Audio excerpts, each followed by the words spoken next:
and free. Oh, Canada, we stand on guard for thee. Oh, Canada, we stand on guard for thee. Here. Let the doors be open. Declaration of Deputy. Statements by members. The Honourable Member for HoC. Thank you, Mr. Speaker. Today I am wearing the HoC Braves jersey and not the Bruins sweater, bearing the number 9 and the name of Maurice Richard. In doing this, I am paying tribute to this association that for 60 years now has devoted itself to the cause of youth and our national sport, hockey. Maurice Rocket Richard was one of the Braves' devoted volunteers who, starting in 1957, watched his sons on outdoor rinks, drove players to practices, and refereed matches. But above all, he generously shared his services and his fame with this amateur hockey association. Let us hope that one day the Richard families and the Braves hope this wish will be granted, and that the arena will bear the name of this exceptional man, an exceptional athlete who made his mark on Quebec's and Canada's history as well as on our soul. Dauphin, Swan River, Marquette. Mr. Speaker, I am proud to have represented the great people of Dauphin, Swan River, Marquette for the past 4.5 years. Their work ethic is exemplary, whether it is on their many farms, small businesses, our forest industry, or the agricultural value chain. These natural resource industries are the backbone of a beautiful and diverse constituency. My constituents are proud to come from the parkland region of western Manitoba, where the many beautiful lakes, rivers, and fisheries contribute to a vibrant tourism industry. The crown jewel of western Manitoba is our remarkable Riding Mountain National Park that attracts visitors from across Canada and around the world. Mr. Speaker, I have spent these last few years dedicated to protecting and defending our rural way of life. I look forward to continuing this important work and to building on the expanding opportunities for my constituents in my many growing communities. Our government is leading this economic turnaround in my riding with a balanced budget and a low tax plan for jobs, growth, and security. Thank you, Mr. Speaker. Member.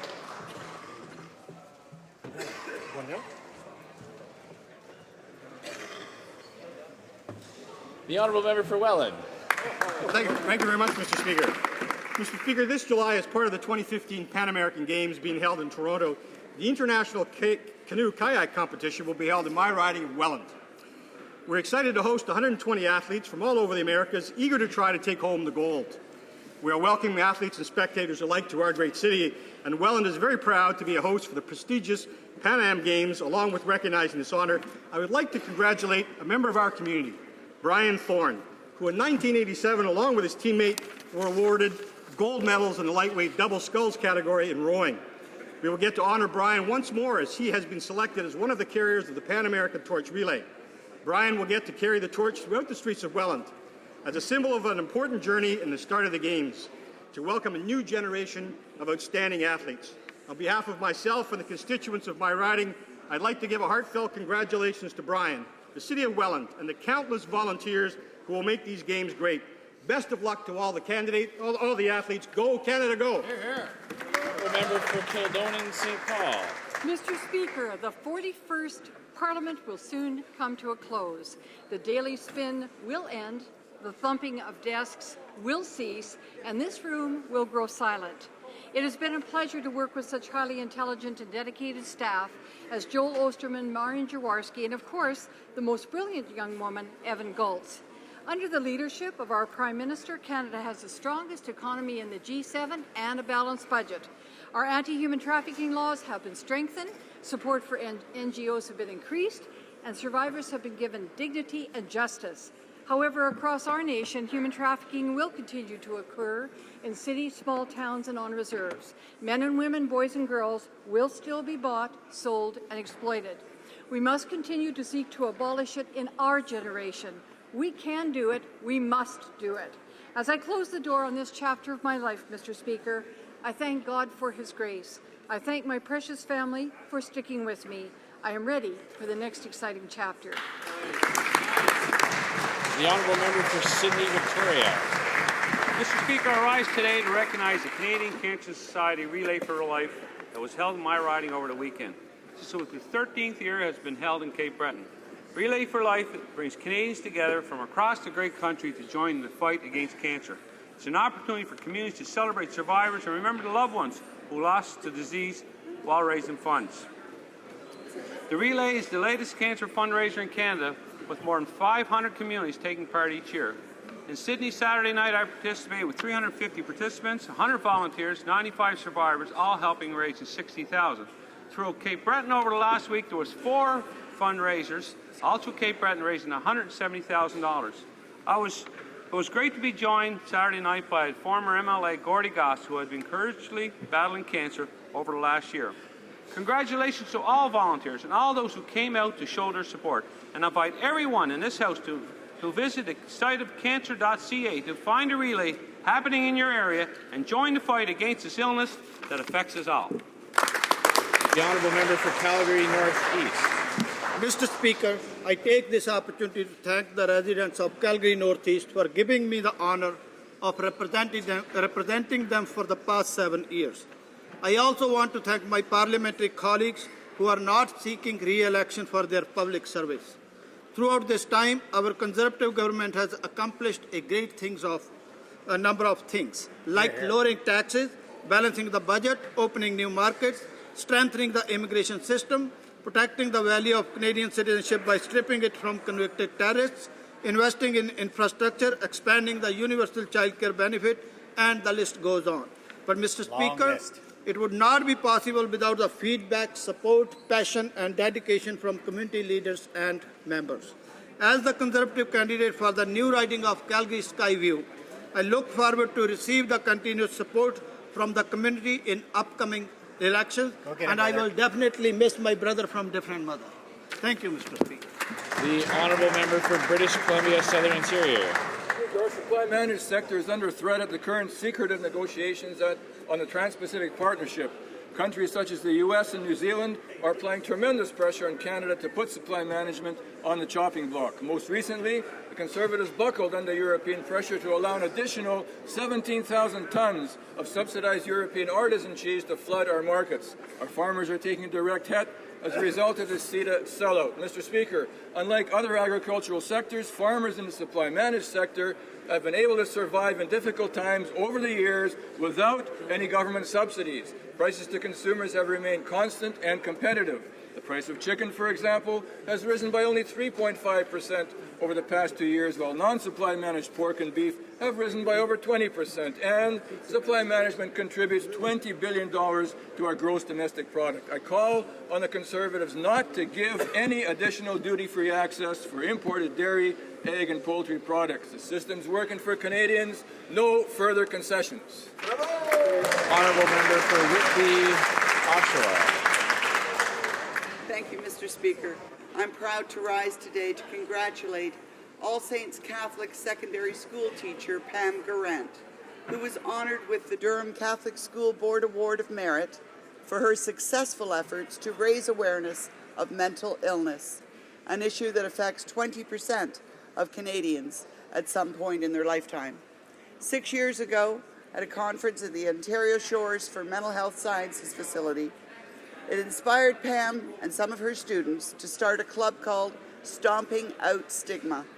Today, the club is thriving with nearly 80 members who work to reduce the stigma that can be associated with mental health issues. And they continue discussions about coping strategies and resilience outside of the school walls. Mr. Speaker, Pam has helped these students become leaders in our community. I know all members will join me in congratulating the Stomping Out Stigma Club for their very important work. Thank you, Mr. Speaker. Honourable member for Edmonton Centre. Mr. Speaker, the following comments or thoughts could have been made by thousands of people we know. While you sleep, we're out there. While you're sitting down at Thanksgiving or Christmas, we're out there. When it's raining and cold and you're glad to be home with your family, we're out there. When it's your children's birthday, we're out there. When it's our children's birthday, we're still out there.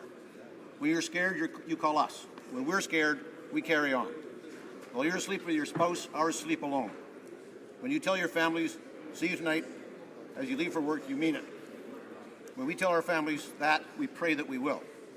So, Mr. Speaker, the next time we're out with our families or friends and we see a patrol car go by, let's remember the incredible sacrifice made by those officers every day. Inside that car is a person who sacrifices his or her life, both professionally and personally, every day. Mr. Speaker, God bless the soul of Constable Daniel Woodall. God bless his family in their time of tragedy. God bless the recovery of Sergeant Jason Harley. And God bless all members of the Edmonton Police Service and all police forces. Thank you, Mr. Speaker.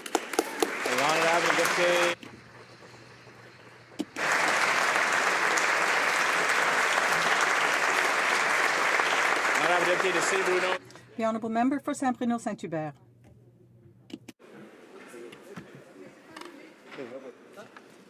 Monsieur le Président. Mr. Speaker, today I would like to dedicate my last statement to all the volunteers who gave their time this year in Saint-Bruno-Saint-Hubert. We are fortunate to be able to count on the Centre de soutien entre aidants, the Second Lieu, la Maison des Tournesols, the South Shore Multiple Sclerosis Association, Parentraide, the Saint-Hubert Volunteer Action Centre, the Les Petits Bonheurs Volunteer Action Centre, the Mont Saint-Bruno Foundation, the Mont-Bruno and La Flèche Optimist Club, la Maison des Jeunes de Saint-Bruno, le Groupe d'Entraide, GYM, or as well, Minta Saint-Bruno. I thank all these organizations for enriching the life of our community. Thank you, Mr. Speaker. Member for Don Valley West. Mr. Speaker, under the leadership of our Prime Minister, we have consistently lowered taxes and created voluntary options for Canadians to save. That includes pension income splitting, pooled registered pension plans, and the landmark tax-free savings account.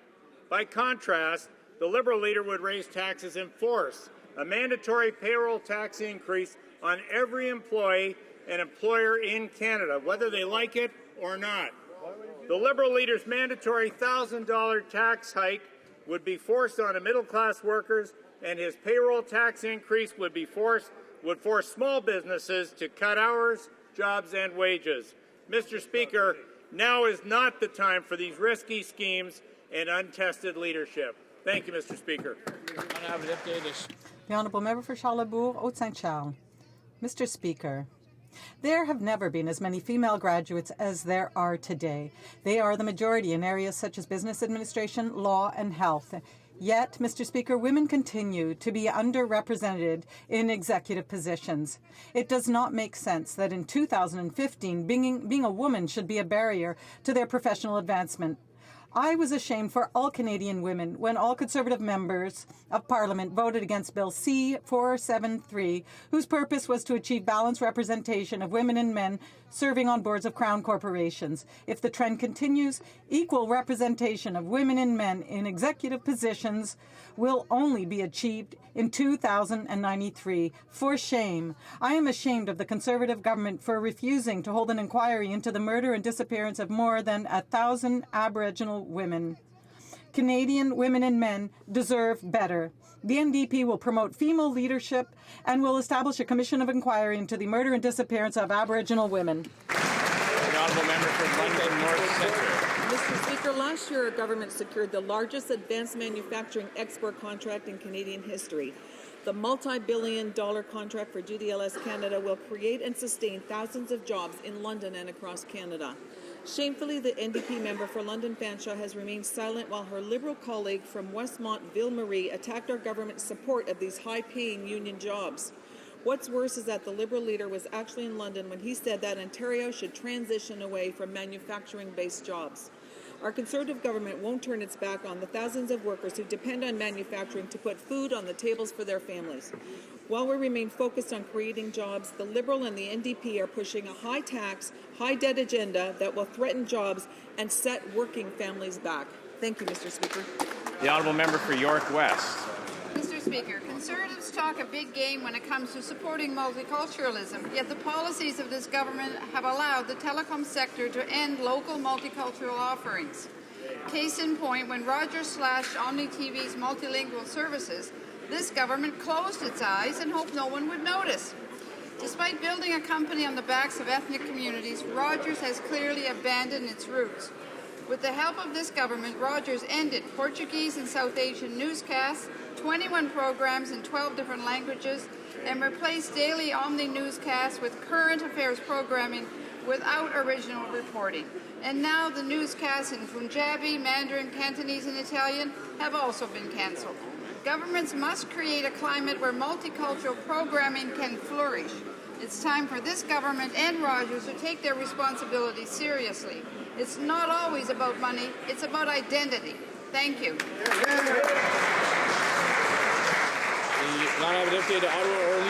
The Ottawa member for Ottawa Orleans.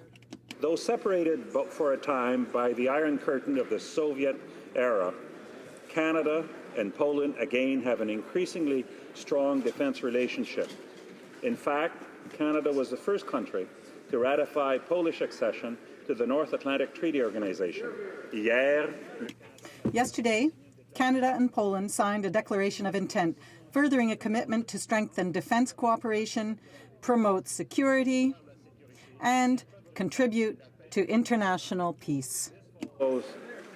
Last year's declaration of intent, signed with Ukraine, exploring opportunities to conduct joint military training and capacity building in response to the Putin regime's aggression towards Ukraine. On behalf of the wise people of Orleans, I am happy that Canada continues to stand with and support its... The Honourable Member for Longueuil-Pierre Duché. Mr. Speaker, the Auditor General report on the Senate expense scandal is unfolding like a bad soap opera. Apparently, the Liberal and Conservative senators think it's perfectly normal to use their fellow citizens' taxes for fishing expeditions, golf outings, a second home, family dinners, and other personal events such as wedding anniversaries, and for vacations too, because we all know that the life of a senator is very hard and that a break from cold camembert is necessary from time to time. I mean, really, Mr. Speaker, these aren't parliamentary functions. There is nothing too good for the senators. Meanwhile, the Conservatives are asking families to tighten their belts. Well, Mr. Speaker, Canadians have had enough of seeing their money used to pay for Senate golf games. In 2015, all Canadians and all Quebecers will finally be able to choose a party that can finally clean up and get rid of the Senate.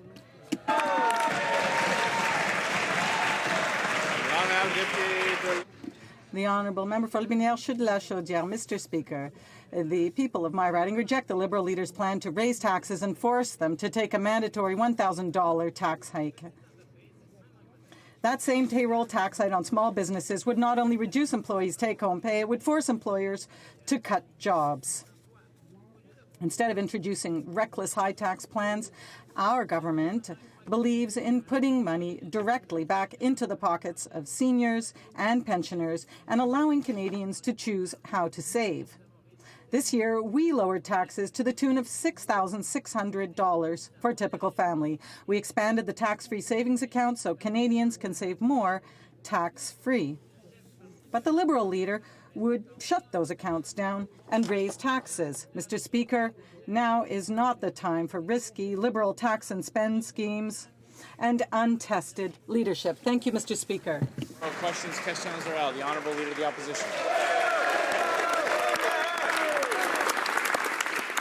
Mr. Speaker, the Auditor General has referred 9 more senators to the RCMP. That's 34 senators with illegal expenses.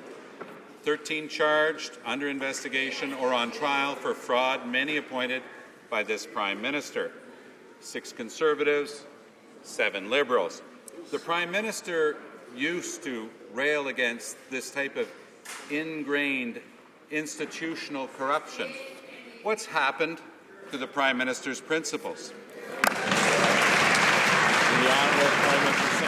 Thank you very much, Mr. Speaker. Mr. Speaker, as I said yesterday, it was, of course, the Senate that invited the Auditor General in to examine their expenses, Mr. Speaker. As we know, the Auditor General has highlighted some 30 senators who have some issues with expenses. At the same time, the House administration has identified some 68 members of the NDP caucus who have issues with respect to their expenses. Maybe the RCMP Auditor General identified that. $1 million in the Senate, a little less than $1 million in the Senate. Why don't we invite the RCMP to investigate that? Has identified that the NDP members owe $2.7 million. The Leader of the Opposition himself owes $400,000. So I certainly hope he'll do the right thing and repay that money as well. The Honourable Leader of the Opposition. Speaker, I never thought I'd be nostalgic for Dean Del Mastro.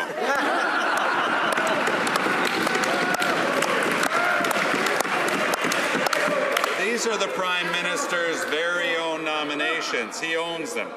The Auditor General found his senators were charging for everything for $200 for a hockey game to over $11,000 in trips to play golf, to go visit their tailor, or go fishing. Are Canadians supposed to be glad they didn't take a government helicopter like the Minister of Justice did on his fishing trip? Will the Prime Minister stand up, assume his responsibility, and answer for the actions of the people that he named? He's the only person responsible here.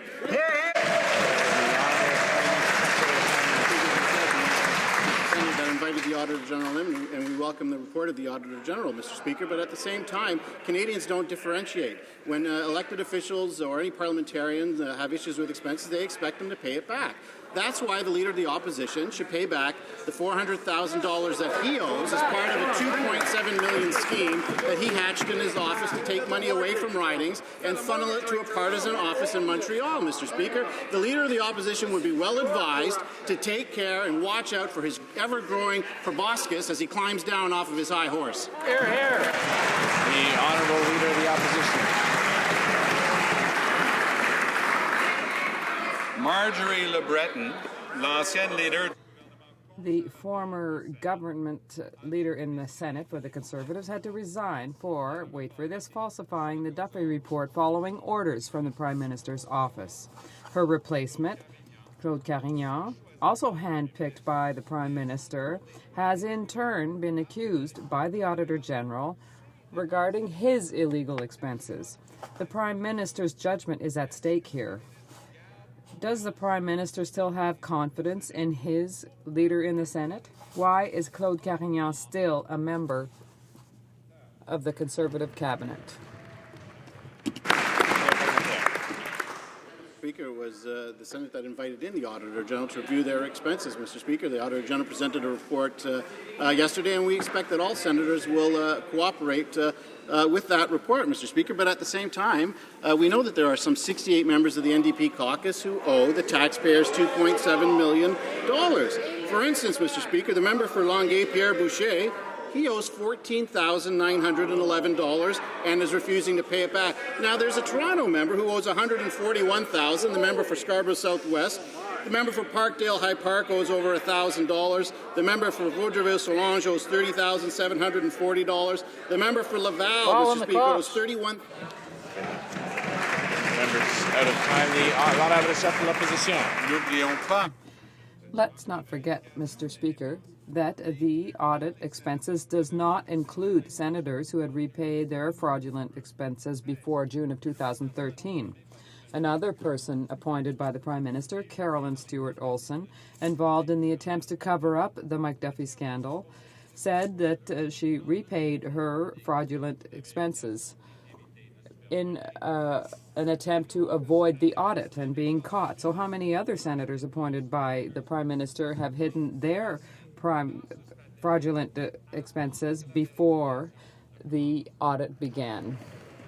And Mr. Speaker, we trust the work of the Auditor General. He presented a number of recommendations, and we hope and, of course, insist that all of the senators follow the process and work with the Auditor General, Mr. Speaker. But again, the Leader of the Opposition seems to think that Canadians look at things differently. When there are 68 members of the NDP caucus who are identified for misusing $2.7 million of taxpayers' resources, Mr. Speaker, the Leader of the Opposition himself sits in this place owing the taxpayers $400,000, Mr. Speaker. $400,000 as part of a $2.7 million scheme that they all owe the taxpayer. Do the right thing and pay it back.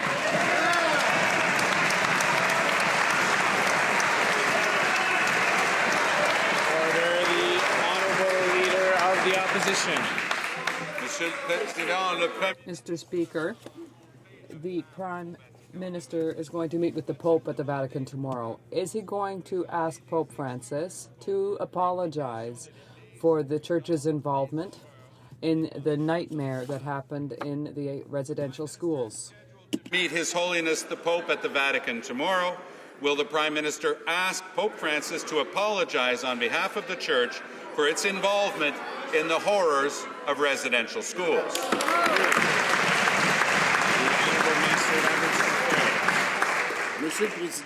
Mr. Speaker, as I said yesterday, we want to thank all of the people who shared their experiences with the Truth and Reconciliation Commission and with all Canadians. When the Prime Minister apologized here, this historic apology here in the House in 2008, the government recognized that this policy of assimilation through residential schools had caused tremendous harm and that this had no place in Canada. I personally wrote, Mr. Speaker, to the provinces, to the territories, to the Canadian Federation of Municipalities, as well as to the Vatican, to inform them of the report and the Commission's recommendations. The Senate needs real change. This government has offered none. The Prime Minister instead appointed 57 senators who take orders from him. His ministers caucused with them this morning. Duffy, Wallen, Brazeau. How can ministers in that government defend their Prime Minister's status quo decade of patronage appointments? The Honourable Parliamentary Secretary.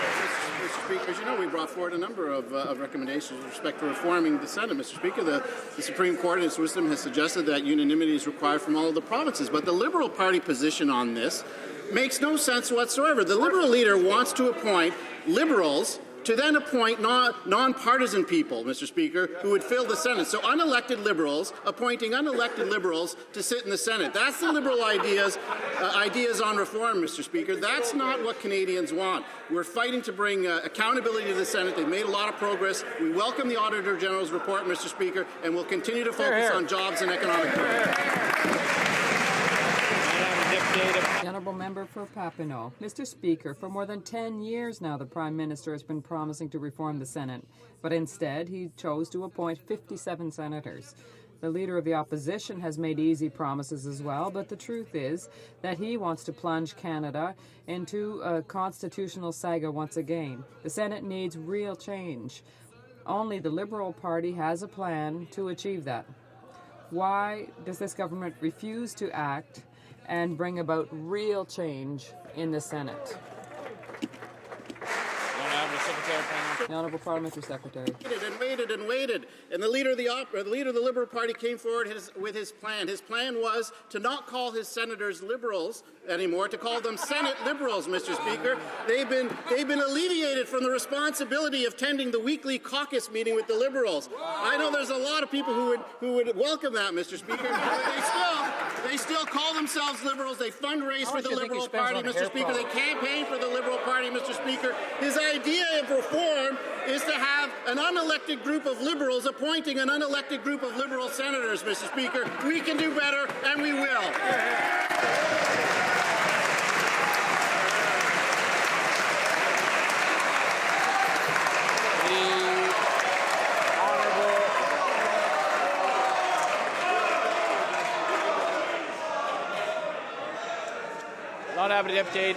Honourable Member for Papineau.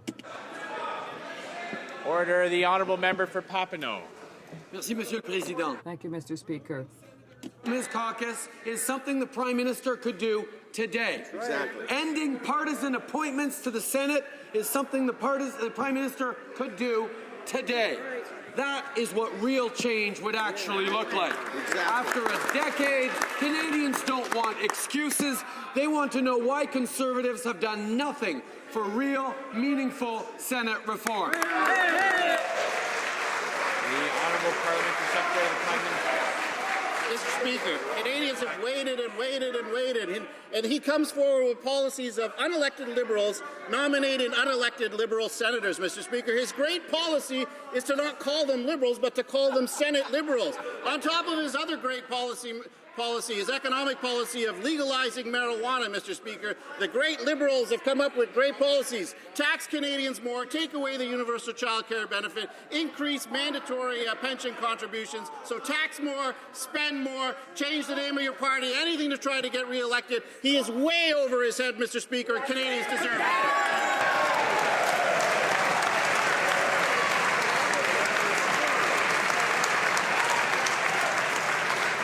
honourable member for London Fanshawe.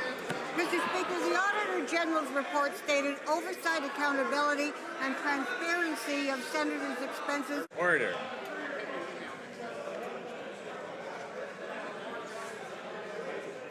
Order. We've got to get back to order. The honourable member for London Fanshawe now has the floor, and I'd like to hear the question. They are so badly behaved. The Auditor General's report stated oversight, accountability, and transparency of senators' expenses was quite simply not adequate. He said it's time for transformational change and independent oversight. But the Prime Minister's hand-picked Senate Speaker disagreed with the Auditor General. He said senators can still handle their own oversight and defended using a secretive Senate committee. Really? Do Conservatives really think accountability means using secretive Senate committees when senators and MPs are all policing themselves? The Honourable Parliamentary Secretary. Actually, that's not what the senators have suggested. They suggested they welcome the Auditor General's report and will look at implementing the recommendations, Mr. Speaker. The Auditor General found 30 senators with problems. House administration found 68 members of Parliament with problems with their expenses. They all happen to be NDP members of Parliament, Mr. Speaker. I don't know how this member can sit in this House and claim all kinds of things against the senators when she sits in a caucus of 68 members of Parliament who owe $2.7 million to Canadians, $2.7 million that they refuse to pay back. Her own leader owes $400,000. Help him repay that $400,000. The honourable member for London Fanshawe. Still living in fantasy, Mr. Speaker. Conservatives once promised to fight for change in Ottawa. Now they fight to defend unelected and unaccountable senators. Just look what they've become. 59 senators appointed by a Prime Minister who promised he would never appoint a single one. And they used the Senate as a slush fund for party fundraising. The Prime Minister's office was caught orchestrating a cover-up to help Mike Duffy. Is this the reason Conservatives now oppose the Auditor General's call for independent oversight in the Senate? Good question. The Honourable Parliamentary Secretary. That's obviously completely wrong, Mr. Speaker. That's not at all what the Senate has suggested. The Senate welcomes the report of the Auditor General and is looking at implementing the recommendations, Mr. Speaker. But at the same time, what the NDP don't seem to understand is that there's only one taxpayer. And when you deliberately abuse their money, Canadians want it back at the very least. The NDP owe $2.7 million to the people of Canada. The former NDP member of Montcalm owns $22,000. Laval-Les-Îles owes $31,874. Refusing to pay that back, Mr. Speaker. I hope they'll do the right thing and pay it back. Honourable member for La Pointe de l'Île. Canadians have the right to know that the Prime Minister's office, or what they knew, rather, was aware of in the Senate scandal. Because Senator Kachuk had himself reimbursed for a trip for him and his wife to attend the 50th anniversary of another senator. And the Senate Speaker got reimbursed for funds for organizing a St. Valentine's Day ball. It doesn't seem that is an official parliamentary business. Does the Prime Minister agree with the Auditor General about setting up an independent oversight body for the Senate? Honourable Parliamentary Secretary. It's their responsibility to respond to the report. We welcomed the recommendations of the Auditor General, and we've already suggested yesterday in this House, Mr. Speaker, that we would look forward to the Senate to actually implement the suggestions of the Auditor General. But this member could also help the taxpayers of Canada by repaying the $27,144 that she owes the people of her riding, Mr. Speaker. It's part of the $2.7 million scheme hatched by the Leader of the Opposition to defraud Canadians of the money that they sent to this place. Whether it's a senator or it's a member of Parliament, you owe them the money, pay it back. Honourable member for La Pointe de l'Île. It's clear that someone, somewhere in the Prime Minister's office, saw those expenses and said to themselves, this must be suppressed. Senator Zimmer and his wife charged over $100,000 to the Senate for personal trips, plus $2,000 for personal taxis. This is an open bar on the back of the taxpayers. It's shameful. Does the Prime Minister want to do the honourable thing and put an end to this and defend the establishment of an oversight body for senators once and for all. I've already answered that on a number of occasions, Mr. Speaker. We've welcomed the report of the Auditor General, and he's made a number of important recommendations, and we expect that the Senate would follow those recommendations, Mr. Speaker.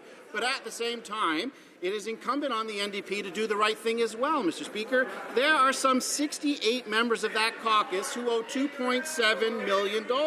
The member for Compton-Stanstead owes $142,548, refusing to pay it back. The member for Toronto, Danforth, funneled money to an illegal office in Montreal for some reason. He spent $1,288. They should all pay that back. The honourable member for Rosemont, La Petite Patrie. When he was in the opposition, the Prime Minister always loudly proclaimed that the Senate had to be cleaned up. And once in power, what did he do? Exactly the same thing as the Liberals, and he appointed his buddies. All, according to the Auditor General, they couldn't care a tinker's damn about wasting taxpayers' money. Business class trips, fishing camp trips, golf, tickets, nothing's too good for the upper class. Senators have no scruples about having taxpayers pay for their luxurious lives, but we support the abolition of the Senate. In the meantime, what are they going to do to clean things up? Honourable Parliamentary Secretary. Speaker, this is a member who owes the taxpayer $122,000, Mr. Speaker, because he supported an illegal office in Montreal. Now, we know he knows how to write checks. We know that because he's wrote 29 separate checks to the Separatist Party in Quebec, Mr. Speaker. Now, he could do the right thing. He could do the right thing, save one of those checks, and write it for $122,000 to the Receiver General of Canada for his portion of the $2.7 million that the NDP owe the taxpayer. I'm not sure if they take a credit card. I'm not sure if they take PayPal, but he should pay back all of the money he owes. The honourable member for Rosemont, La Petite Patrie. Mr. Speaker, this is such a pleasure that their best attack is a wet firecracker. This is another empty promise. The solution to the Conservatives to this thing is to let the senators take justice into their own hands, out of the public eye. Well, they must be very proud of themselves. The Auditor General is asking for deep and profound change and independent oversight. Is it the intoxication of power that overcomes the senators today in their beliefs in this? I've already answered that on a number of occasions. The Auditor General made some important recommendations, and we expect that the Senate would follow those recommendations, and they've indicated that they will do that, Mr. Speaker. But at the same time, Canadians work very hard for the money that they make and the money that they send to this place and to the other place, Mr. Speaker. And when that money is deliberately abused, I'm not going to stand up and defend that, Mr. Speaker, and nor should that member. He should work with the other 67 members of his caucus to repay the $2.7 million that they owe, instead of spending the entire summer squished into the defendant's box trying to argue with Canadians why they refuse to pay it back. Pay back the money you owe. I want to remind the Honourable Parliamentary Secretary to address his comments to the Chair and not directly at his colleagues. The Honourable Member for Timmins James Bay. Thank you, Mr. Speaker. The Prime Minister used to say that senators don't represent anybody but the Prime Minister who appointed them. And this Prime Minister has been found doing damage control for the Senate scandal every step of the way. So how does he feel now that we find out that his hand-picked Senate Speaker was billing taxpayers for a St. Valentine's ball in Montreal, or his previous Senate leader flew to Vancouver for a wedding anniversary on the taxpayers' dime? These senators are refusing to show any contrition, and this government is refusing to show any responsibility. When will they stop defending their friends in the Senate and start defending the Canadian taxpayer? The absolute nerve of that member to get up and talk about defending the Canadian taxpayer when there are 68 members of his caucus who owe the Canadian taxpayer 3 times as much as has been identified in the auditor's report. I'm not going to stand up to try to protect anybody who has deliberately used taxpayers' money inappropriately, and I certainly won't defend the members of the NDP caucus who owe $2.7 million to the taxpayers. It is up to you to tell Canadian taxpayers why you refuse. I just asked the Honourable Member to address his comments through the Chair, and he'll do well to do that in the future. The Honourable Member for Timmins James Bay. Well, that was certainly pitiful, wasn't it? A once proud government that will say anything and do anything in its dying days as it's tied to the corruption in the Senate. No wonder the Prime Minister has gone to the ground. So let's get back to reality. Let's talk about the former president of the Liberal Party, Senator Poulin, who refused to even cooperate with the Auditor General. Her case has been referred to the RCMP. Canadians are sick of this sense of entitlement. So why has this Prime Minister refused to show any leadership and left that member to defend the indefensible? Why are they defending corruption in the Senate rather than standing up for the Canadian taxpayer? The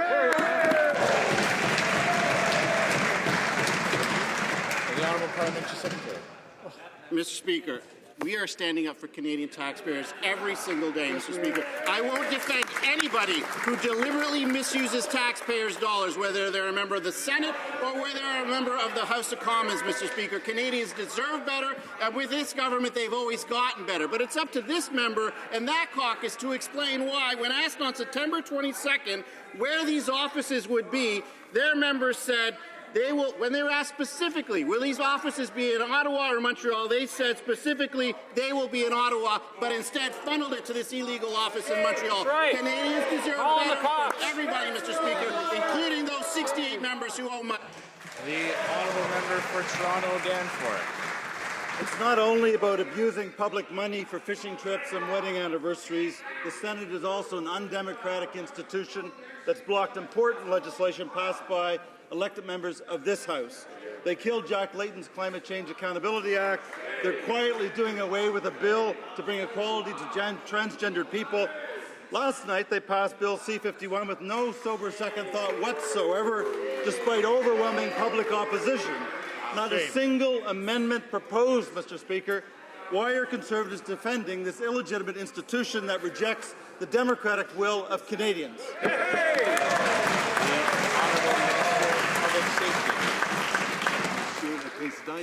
Mr. Speaker, it's unfortunate that throughout this session, the NDP, in terms of terrorism, have shown recklessness and being lightweights. This is typical as an attitude of in the face of all of the measures we've put in place to protect Canadians, whether it's our strategy to fight terrorism, whether it is passport revocation, or whether it is a revocation of citizenship. Mr. Speaker, never have the NDP supported these tangible measures to protect Canadians. Happily, I could count on the support of Canadian MPs and senators because, and I thank them, because with them we'll have a Canada that is better protected against terrorists. Formal trade deal between Europe and Ukraine goes into force at the beginning of 2016.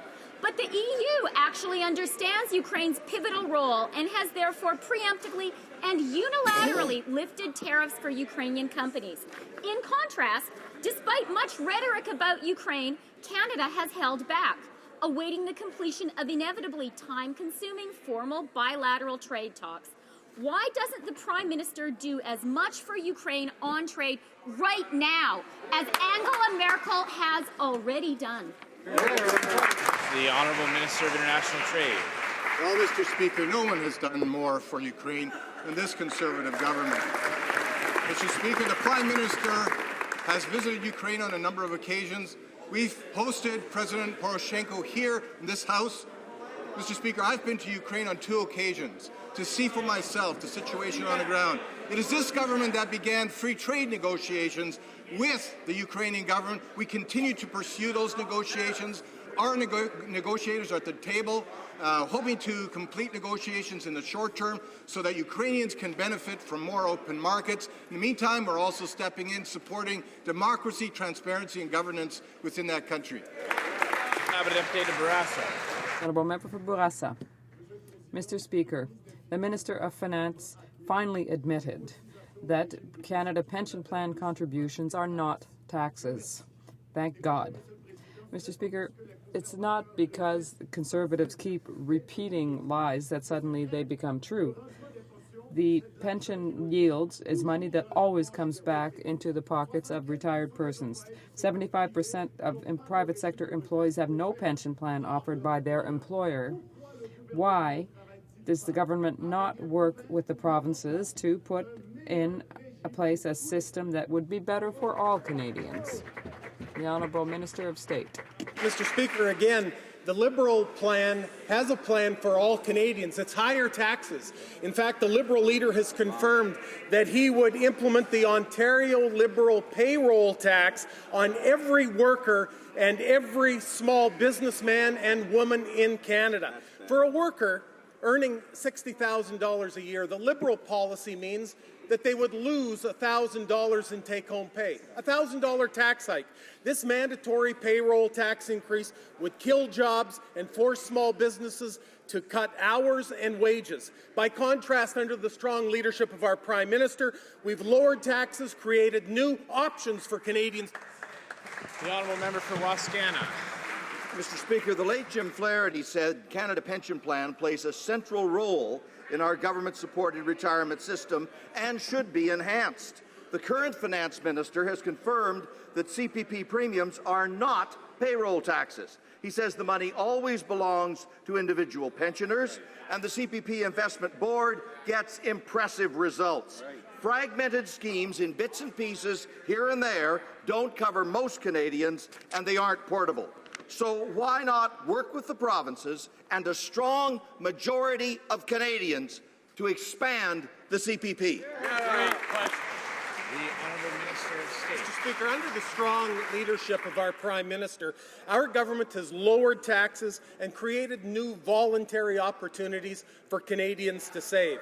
Consistent with our record of creating voluntary options for Canadians to save their own money, we are open to giving Canadians the option to contribute more to the Canada Pension Plan on a voluntary basis.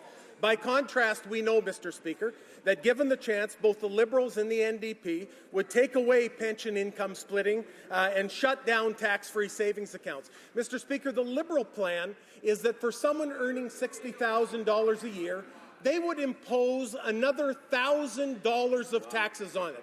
Mr. Speaker, Canadians can't afford that. The honourable member for Victoria. 2 new Swiss banks are now facing fines from the United States for helping wealthy clients evade taxes. But still, there is no action from the Conservatives to actually charge Canadians found to be stashing millions overseas. We're losing up to $8 billion a year to tax havens, money that could be helped pay for childcare, health care, transit, or boosting economic innovation. But the Conservatives have totally failed to get serious on cracking down on tax havens. Why do they keep letting the wealthy and well-connected avoid paying their fair share? The honourable parliamentary secretary. Mr. Speaker, that question is absolute nonsense. Our government has always had zero tolerance for tax evasion, and let the numbers and the record speak for itself. From 2006 to March 31st, 2014, CRA has audited over 8,600 international tax cases, identifying over $5.6 billion in additional taxes, Mr. Speaker, that are being collected. The honourable member for Rivière-du-Nord. Mr. Speaker, the U.S. has just started imposing heavy fines on 2 Swiss banks that were helping American taxpayers stash away more than $660 million. Here, the middle class is working harder and harder to make ends meet. They're paying their taxes in Canada, but Canadian companies have stashed away some $200 billion in tax havens. When are the Conservatives going to take steps to ensure that those companies pay their fair share here? The Honourable Parliamentary Secretary. Speaker, CRA expects and our government expects all Canadians and all corporations to pay their fair share of Canadian tax. What the Honourable Member is talking about, again, is sheer nonsense. We have more international auditors. We have a greater effort to catch tax evaders and not just individuals, but companies as well, who are using offshore shelters to protect themselves from paying Canadian tax. We expect everyone to pay their fair share of tax, and we intend to make sure that that happens. The Honourable Member for Rivière-des-Mille. Agricultural producers no longer know who to believe about the future of supply management in Canada. The member for Edmonton talked about an anachronism that needs to disappear. The Prime Minister said that Canada would have to make some difficult choices. While the Prime Minister's Quebec lieutenant was already talking about compensating agriculture producers for the losses they faced under the TPP. Will the Conservatives defend supply management, yes or no? The Honourable Minister. Done. Mr. Speaker, our government has signed agreements with several countries, some 37 free trade agreements, and each time we have defended supply management. When we signed those agreements, Mr. Speaker, it's very important to point out, we signed those agreements because those agreements were good, beneficial for small business, for consumers, for families, briefly for Canadians in general, Mr. Speaker. The same logic will hold in the future. We will continue to sign agreements that are good for all Canadians and all industrial sectors. Member for Welling. Well, Mr. Speaker, it seems that the left hand doesn't know what the right hand's doing in that caucus over there. One side they say yes. The member from Edmonton Centre was clear. He said, quote, it's an anachronism that needs to disappear when he was talking about supply management. And even the Prime Minister himself says Canada will face difficult decisions when we ratify the Trans-Pacific Partnership when he was referring to supply management. And, of course, down in the corner we have prominent Liberals who say we need to end supply management. And you wonder why farmers in this country are nervous? A simple question, Mr. Speaker. Why is there so much double-speak from the Conservative benches when it comes to protecting supply management? You're either for it or you're against it. The Honourable Minister of International Trade. Mr. Speaker, the only double-speak is from the NDP. Our government will continue to promote Canadian trade interests across all sectors of our economy, including supply management. That has never prevented us from successfully concluding trade agreements with countries like the United States, with the European Union, with South Korea. We make no apologies for ensuring that any deal reached must be in Canada's best interests. That is the standard we have set, and we'll only sign a trade agreement if it significantly benefits Canadian workers and families. Honourable Member for Calgary Centre. Our government has consistently lowered taxes, and in fact, as a result, we have the lowest personal tax burden that we've had in 50 years. Wow. And that's more money in families' pockets. Meanwhile, the Liberal leader keeps pushing reckless spending, which we know would actually kill jobs, Mr. Speaker, and take money out of people's pockets. Now, it's clear that the Liberals have only one plan for the economy, and that is to raise taxes. Will the Minister of Finance please tell this House and tell Canadians what our government is doing to deliver on our promise to make life more affordable for Canadians? Great question. Honourable Minister of Finance. Mr. Speaker, I thank the member from Calgary Centre for her important question. Hard-working member. Today, Canadians are celebrating Tax Freedom Day, when families start working for themselves, not the government. We're helping by cutting taxes to where they were almost 50 years ago, by doubling the TFSA and increasing benefits for families. We've been delivering on our promises to make life more affordable while balancing the budget. Tax Freedom Day is proof now is not the time for the Liberal leader's plan for reckless spending and tax hikes. The Honourable Member for Parkdale High Park. Monsieur le Président. Mr. Speaker, Canada has boasted its worst economic performance outside of a recession in the past 30 years. 200 workers laid off at the Davie shipyard in Lévis. For a year, over the past year, Montreal has lost thousands of jobs. 1,000 at Bombardier, 3,000 at Target, 430 at Energizer, not to mention the 300 layoffs at Bell Helicopter. When will the Conservatives finally do their homework and create jobs for the middle class? The Honourable Minister. Mr. Speaker, the only plan that the Liberals and the New Democrats have is to increase taxes on people who create those jobs. Those two parties are proposing to support Kathleen Wynne's program, which would represent another $1,000 in taxes on workers, on businesses, which are the ones, in fact, that hire those workers. So, Mr. Speaker, we are doing the opposite. We are cutting taxes. We've created 1.2 good quality jobs, Mr. Speaker, and we're going to continue doing that. High Park. Well, Mr. Speaker, Canadians are losing their jobs because the Conservatives can't be bothered to do theirs. Major layoffs have hit Canadians from coast to coast. 485 jobs at Blacks, 1,000 at GM Oshawa, 1,500 at Future Shop, nearly 18,000 laid off at Target, Sony, Mex, SmartSet, the list goes on. This is the worst economic performance Canada has seen outside of a recession in more than 3 decades. Whoa. When will the Conservatives stop their self-congratulations and bring forward a real plan to put people back to work? The Honourable Minister of Employment. Mr. Speaker, the NDP's only plan for jobs is to tax people who create them. But they, along with the Liberals, propose a new $1,000 payroll tax on workers and on the small businesses that employ them. The Canadian Federation of Independent Business says that would force the majority of employers to cut wages, jobs, and hours. Our approach is to lower taxes, to expand trade and training, and that has helped create 1.2 million net new jobs, 80% full-time, 2/3 in high-wage sectors. Ottawa Centre. Speaker, in 2009, Peter Kennedy went to work and he didn't come home. He was killed in an explosion right here, right next to Parliament Hill. And Public Works was found guilty of violating health and safety laws. The court ordered safety inspections to ensure that these problems would be fixed. But now we learn that not a single inspection was taken place as per the orders. Mr. Speaker, we've seen the tragedy that can result when the government ignores health and safety laws. So the simple question is, why did the Conservatives put workers at risk by failing to comply with the court's order? The Honourable Minister of Mr. Speaker, of course, our sympathies rest with Mr. Kennedy's family. I can assure you that, in fact, regular inspections have been done. In fact, the Technical Standards and Safety Authority completed an inspection in May, and they said, and I quote, "No non-compliance issues were noted and no further actions are required." Honourable Deputy de Pontiac. The Honourable Member for Pontiac. Now, today we learned that no inspections under the Labour program have been done to the Cliff Street boiler. However, the court ordered those inspections last year.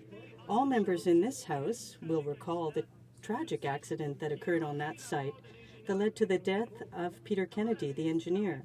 How can the Minister of Labour justify the lack of inspections? Isn't the Minister concerned with the safety of federal employees and federal buildings? The Honourable Minister. Mr. Speaker, our sympathies go out to the family of Mr. Kennedy. There are inspections that take place. It is a priority because the safety of our workers is a priority for us, Mr. Speaker. Has been conducting monthly inspections as well. The Technical Standards and Safety Authority gave an all clear in May of this year, and I have the report. Good. The Honourable Member for Vancouver Quadra. Mr. Speaker, defence budget cuts and their future plans reduce defence funding to its lowest percentage of GDP since the 1930s. Their military procurement strategy is a failure of titanic proportions. The Conservatives don't deliver, but they certainly know how to posture. The Prime Minister exploited Special Forces members in Iraq with vanity videos, and now he has cooked up another photo opportunity, and this time with the Royal Canadian Navy in Poland. How cynical. Why does he constantly put his own partisan interests above the needs of Canadian Armed Force members? The Honourable Minister of Veterans Affairs. Mr. Speaker, I want to thank the member for that question. It gives me an opportunity to rise in this House as someone who flew on the Sea King helicopter to say the gall of the Liberal Party to even talk about defence spending in this House after the decade of darkness where they took our men and women in the Canadian Armed Forces and whittled them down to a voluntary force is shameful, Mr. Speaker. Over the course of our government, there has been $6 billion in new spending, Mr. Speaker. There has been equipment and uniform needed. There's been training that's needed, uniforms that were needed, and morale is up as a result, Mr. Speaker. We will never let them do that again.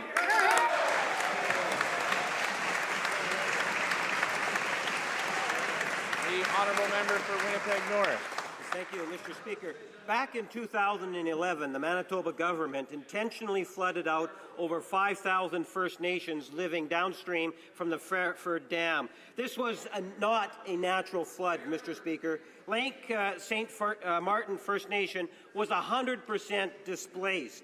Many are homeless and are ending up on the streets in Winnipeg and elsewhere. Their economic and traditional livelihoods have been destroyed, Mr. Speaker. We look to the federal government for leadership, and we have found that they have been wanting, Mr. Speaker. My question to the minister is, what has he done in order to assist the people of Lake St. Martin in being able to have a reserve back? The Honourable Minister of Aboriginal Affairs. Mr. Speaker, we understand that this is a difficult situation for those First Nation individuals and families who remain evacuated from their homes, and of course our thoughts are with them. We have concluded an agreement with the Canadian Red Cross to deliver evacuation and emergency services to First Nations in Manitoba, and we have announced plans, Mr. Speaker, to advance negotiations that would, if finalized, see the flood evacuees from the four Lake St. Martin area First Nation return to their own communities. And in addition, we are continuing to work with the province to achieve this. The Honourable Member for Charlebourg Saint Charles. Mr. Speaker, Canada Post announced that several post offices in Ontario, New Brunswick and Manitoba will no longer be offering services in both official languages. Fewer services for Francophones again. Services in French are essential for the future of Francophone minorities. Under the Conservatives, it's one setback after the other for official languages. What does the minister plan to do for Francophones so that they continue to receive postal services in their language? The Honourable Minister. Mr. Speaker, we take the allegation very seriously, and I will make sure that we discuss the matter with Canada Post. The Honourable Member for Nickel Belt. The Honourable Member for Nickel Belt. Mr. Speaker, it's high time for the government to stop saying that all is well on the official languages front. Francophones in Winnipeg, Miramichi, Leamington, back home, will lose access to postal services in French. Not just... In fact, are we seeing that Canada Post can no longer deliver the mail? Now they're turning their backs on Francophones. Does the minister have a plan to finally put an end to the erosion of services in French across the country? The Honourable Minister of Transport. As I've already said, we take the matter very seriously about the provision of services in both official languages, and I'll bring up the matter with Canada Post. Member for Niagara West Glanbrook. Speaker, it is trade and the free movement of goods between the provinces that make up this great nation and is a pillar of Canada's constitution and its history. This government strongly supports the reduction of internal trade barriers between the provinces and territories. We believe in jobs, prosperity and growth. Can the Minister of Industry please update this House on the status of the agreement on internal trade? The Honourable Minister of Industry. Mr. Speaker, after 20 years of starts and stops and failing, yesterday I was really pleased to join with all 13 out of 13 provinces and territories sitting down with the federal government, agreeing to have a brand new free trade deal for all of Canada. Mr. Speaker, Canada is a global free trade leader. We're the only country in the world with free trade access to more than 52% of the global economy, but having a free trade deal within Canada that works has been a struggle for Canada for over 20 years. And we agreed yesterday that these are Conservative, NDP and Liberal provincial governments agreeing unanimously to have a comprehensive free trade deal for Canada.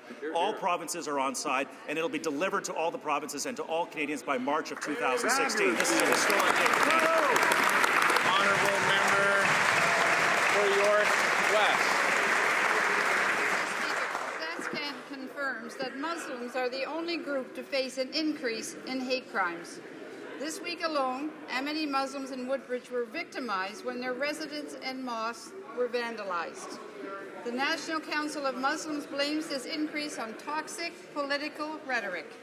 And leaders of the many faiths agree and urge governments to tone down the rhetoric as it creates fear and mistrust.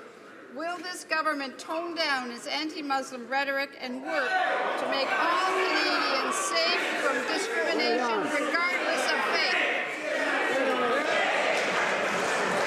The Honourable Minister of Public Safety. Monsieur le Président.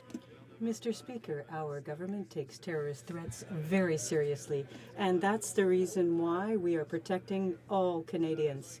That's also the reason why we appreciated the evidence given by members of the Muslim community in support of the measures we're putting forth, Mr. Speaker, to protect Canadians. I would invite the member to show respect in a debate dealing with such an important issue as national security. The Honourable Member for Laurier-Sainte-Marie. Mr. Speaker, Mohamed Iskander, a singer, has some concerts scheduled in Canada over the next few days, but his songs are clearly such that they incite violence against women and homosexuals. We can't accept that type of commentary that runs counter to our values. Back in 2012, the government denied him a visa.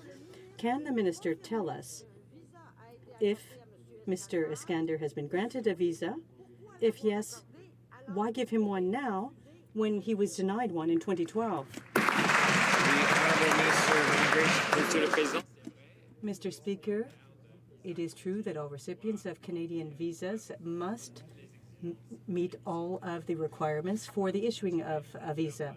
We will continue to ensure that Canadian law is applied. The Honourable Member for Huron-Bruce.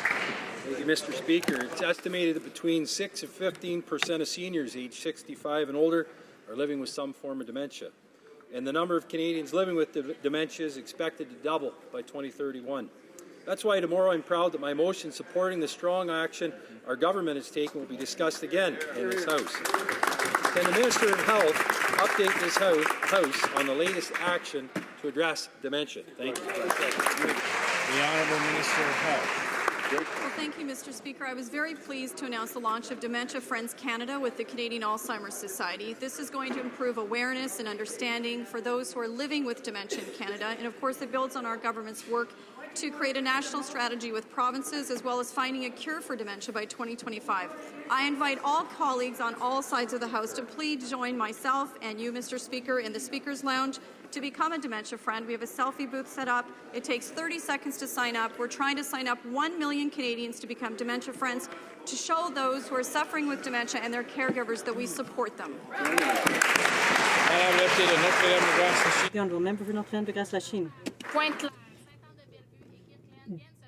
Dorval, Kirkland, and other cities are now taking action against Canada Post, but they are turning a deaf ear, and there are no consultations with the municipalities with respect to the installation of these boxes. Why is the government refusing to listen to citizens on the Western Island who are so opposed to the end of home mail delivery? Canada Post is suffering from the fact that people are simply not utilizing mail in a traditional way. They're utilizing other ways. As a result, Mr. Speaker, they are facing an issue where they are going to not be able to be self-sustaining, which they must be under legislation. They have developed a 5-point plan. And in that 5-point plan, they're taking the remaining 1/3 of Canadian households and converting them to be like the other 2/3 of Canadian households and receive mail at a community mailbox, not at their door. Mr. Speaker, we support them in their plan to become self-sufficient. Honourable Member for Sandwich Gulf Island.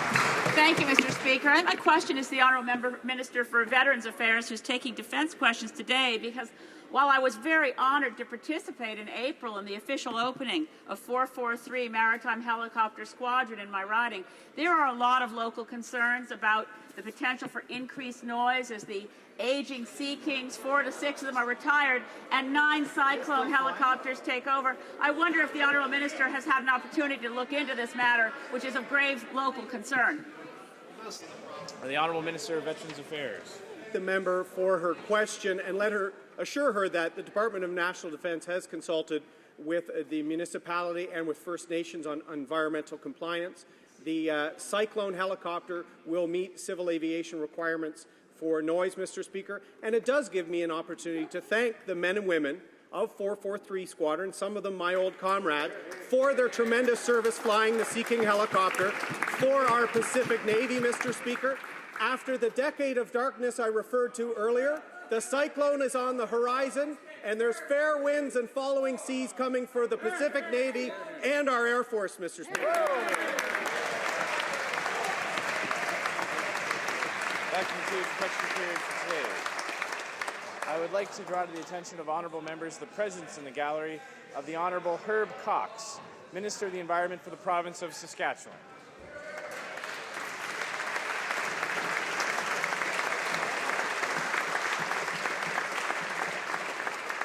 I understand the Honourable Member for Sydney Victoria has a point of order.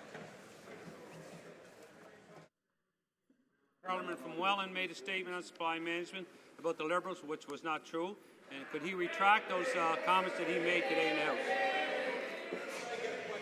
That sounds like a matter of debate. Tabling of documents. Dépôt des documents. The Honourable Parliamentary Secretary of the Government House Leader. Thank you, Mr. Speaker. Mr. Speaker, pursuant to Standing Order 36.8, I have the honour to table in both official languages the government's responses to 15 petitions. Introduction of government bills. Mr. McKay, Central Nova, seconded by Mr. Van Loan, moves for leave to introduce a bill entitled An Act to Amend the Criminal Code in response to the Supreme Court of Canada decision in R. v. Nur. This motion is deemed adopted. Mr. McKay, Central Nova, seconded by Mr. Van Loan, moves that the bill be now read a first time and be printed. This motion is deemed adopted. First reading of this bill, première lecture de ce projet de loi. And so the bill be read a second time. The next thing of the House. Déclaration de ministres. Statements by ministers. Reports from interparliamentary delegations. The Honourable Member for Vancouver South. Speaker, pursuant to Standing Order 34.1, I have the honour to present to the House, in both official languages, the report of the Canadian delegation of the Canada-China Legislative Association respecting its participation at the 17th